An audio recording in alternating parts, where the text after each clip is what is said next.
Maktabgacha ta'lim bu bolalar bilan ishlashni yaxshi ko'radiganlar uchun juda ham mos yo'nalishdir. Agar siz kichkintoylar bilan vaqt o'tkazishni, ularga hayotdagi ilk ko'nikmalarni berish va tarbiyalashni yoqtirsangiz, bu soha aynan siz uchun. O'qishni tugatgandan keyin siz davlat va xususiy bog'chalarda tarbiyachi bo'lib ishlaysiz. Bundan tashqari, o'quv markazlarida faoliyat yuritish yoki kelajakda o'z xususiy bog'changizni ochish imkoniga ham ega bo'lasiz.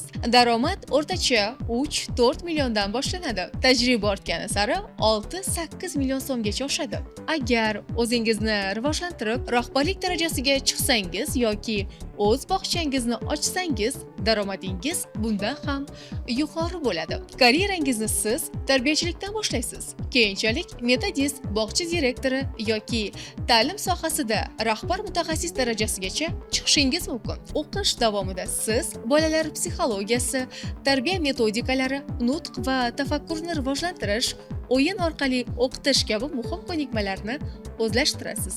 Eng muhimi, 2-kursdan boshlab siz bog'chalarda amaliyot o'taysiz. Natijada o'qishni bitirganingizda sizda nafaqat diplom, balki haqiqiy ish tajribasi ham bo'ladi. Maktabgacha ta'limni Toshkent amaliy fanlar universitetida o'rganing va kuchli mutaxassisga aylaning.